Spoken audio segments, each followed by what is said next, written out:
Nah, pertanyaan saya, virus iman itu apa? Ada yang bisa kasih jawaban nggak?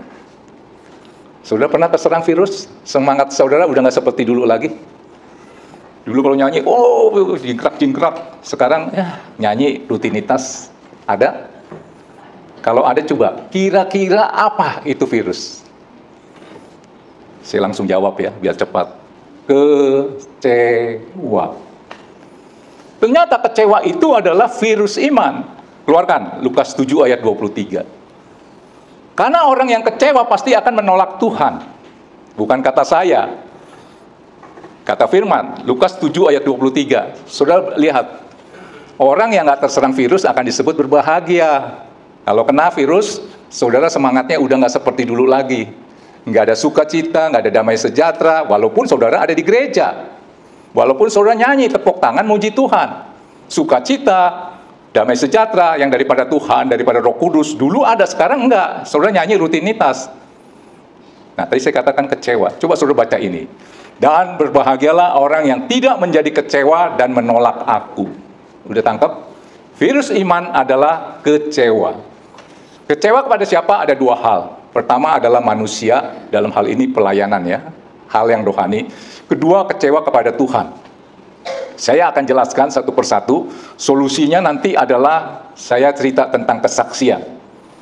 Oke? Nah, pertama, kecewa kepada manusia.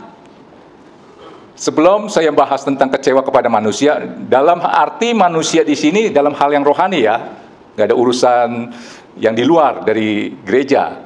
Saudara nggak mungkin misalnya kecewa sama pelanggan saudara yang di luar gereja, terus saudara nggak mau ke gereja, nggak ada yang seperti itu. Saudara akan kecewa dengan manusia yang ada di pelayanan.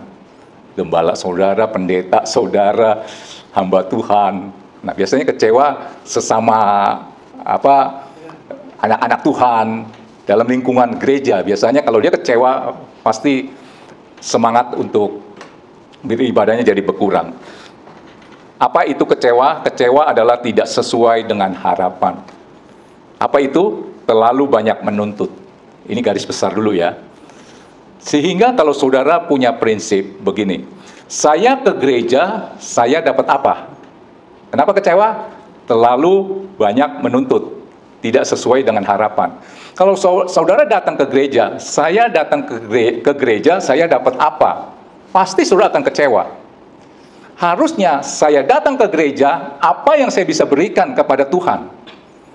Namanya juga kebaktian. Tangkap ini. Bakti itu apa sih bakti? Kalau saudara berbakti kepada orang tua, berarti ada yang saudara berikan kepada orang tua, betul nggak? Masa berbakti kepada orang tua, gue dapat apa dari orang tua gue? Tangkap. Bakti apa? Apa yang saya bisa berikan? Apa yang saya bisa berbakti? Kurang lebih begitu. Namanya juga kebaktian. Jadi saudara coba selidiki. Kalau saya datang ke gereja, saya dapat apa? Berarti saudara menuntut. Pasti saudara gampang kecewa. Ya, yang khotbah dia lagi. Bisa itu. WL-nya begini. Begini. Macam-macam. Karena terlalu banyak menuntut. Jadi saudara rubah dulu mindset saudara. Saya datang ke gereja, apa yang saya bisa beri? Ya. Nah, tadi saya katakan, kecewa itu ada dua. Pertama adalah kepada manusia, kedua kepada Tuhan. Kita bahas satu-satu. Pertama, kecewa kepada manusia umumnya dalam hal yang rohani. Apa tuh? Kecewa kepada gembala, pendeta, pelayan Tuhan, sesama anak Tuhan. Terjadi gesekan, biasanya saudara kecewa, biasanya akan tolak Tuhan. Ya, dia lupa kali ya. Pendeta juga manusia sebenarnya. Karena terlalu menaruh ekspektasi terlalu besar. Kalau hamba Tuhan kan harusnya bagaimana? Ini saya bersaksi dulu sedikit ya. Satu hari saya mau kirim barang. Saya tulis alamatnya, udah tulisnya capek-capek. Terus saya mau buka stikernya, saya mau tempel. Yang saya tulis, yang saya harus buang, bukan bagian sininya. Refleks, ini manusia lama saya ngomong begini. Begitu saya buka, saya mau nempel. Aduh, harusnya saya tulisnya yang ini kan. Saya ngomong begini. Tapi jangan diketawain saya ya. Goblok. Saya ngomong gitu. Anak buah saya ngakak. Dia ketawa ngakak. Saya bingung, emang salah apa saya? Dia bingung, kok pendeta bisa ngomong goblok, goblok, goblok. Padahal saya sedang lagi kesel sama diri saya, goblok banget gitu ya maksudnya. Kenapa saya nggak nulisnya yang di sini? Yang nulis yang saya mau sobek, dibuang, yang ditempel yang ini. Aduh, udah tulisnya capek-capek. Saya cuma ngomong goblok, goblok. Anak buah pada ketawa semuanya, ngakak-ngakak. Dia rasa aneh seorang hamba Tuhan mengeluarkan kata-kata itu. Itu alam bawah sadar. Alam bawah sadar itu artinya dia ngomong dulu, mikirnya belakangan. Nah, ini contoh. Kenapa? Tuntutan daripada orang-orang, oh hamba Tuhan itu harus lemah lembut, nggak boleh ngomel, nggak boleh ngomong goblok. Iya nggak? Ini kecewa kepada manusia, ya karena terlalu banyak menuntut dan terlalu menaruh harapannya terlalu tinggi. Pak Amin, wah dikasih standar tinggi nih. Begitu melakukan yang di bawah Pak, langsung orang-orang pada kecewa. Tangkap ini ya. Saudara, kita sering melihat hamba Tuhan itu kelihatannya oke ya. Begitu saudara tahu jeroannya, saudara bisa kecewa loh. Betul nggak? Saya kasih satu cerita ya. Ada seorang gembala sidang, ya punya istri, punya anak 2. Suatu hari istrinya meninggal. Nah, saudara tahu apa yang dilakukan oleh suaminya? Bapak gembala ini, suaminya meninggal, istrinya meninggal. Tiap hari didatengin kuburannya, rajin. Artinya setia menemani. Kalau ke gambaran kita kan begitu ya. Tiap hari itu datengin ke kuburannya.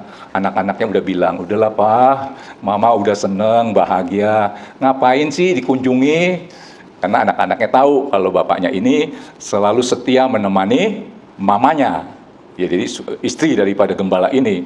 Jadi udah meninggal pun masih datang berkunjung, menemani menurut si anak-anaknya. Sehingga apa yang terjadi? Sebulan dia lakukan itu, pelayanan terbengkalai. Ada kunjungan besuk, Papa mana? Ke kuburan Mama. Waduh, setia amat, udah meninggal aja masih ditemani. Sebulan, akhirnya majelis gereja datang berkunjung kepada Bapak Gembala ini, memberi nasihat dan memberi kekuatan penghiburan. Pak Pendeta, Pak Gembala, udahlah, istri Bapak udah senang, bahagia. Ayo move on dong, pelayanan lagi, jangan berkunjung terus ke kuburan. Akhirnya pendeta itu bilang begini, bukan begitu Pak. Si pendeta ini ngomong, saya udah dipesan sama istri saya, dibilang kamu jangan nikah dulu ya, sebelum kuburan saya tumbuh rumput. Ternyata tiap hari dia datang ke gereja, ke kuburannya dalam musim terik dan kemarau, siremin kuburan supaya cepat tumbuh rumput.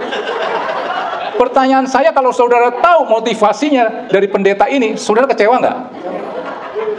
Pendeta apa istrinya meninggal mau cepat-cepat menikah? Tapi kalau saudara belum tahu jeroannya, saudara akan berangkat jempol buat si pendeta ini. Buset, istrinya udah meninggal aja masih ditemani lu. Betul nggak? Ini yang sering membuat kita jadi terkecoh, kita jadi kecewa. Betul nggak sih? Oke, ya itu kecewa kepada manusia. Kedua adalah kecewa kepada Tuhan. Ada di sini yang kecewa kepada Tuhan?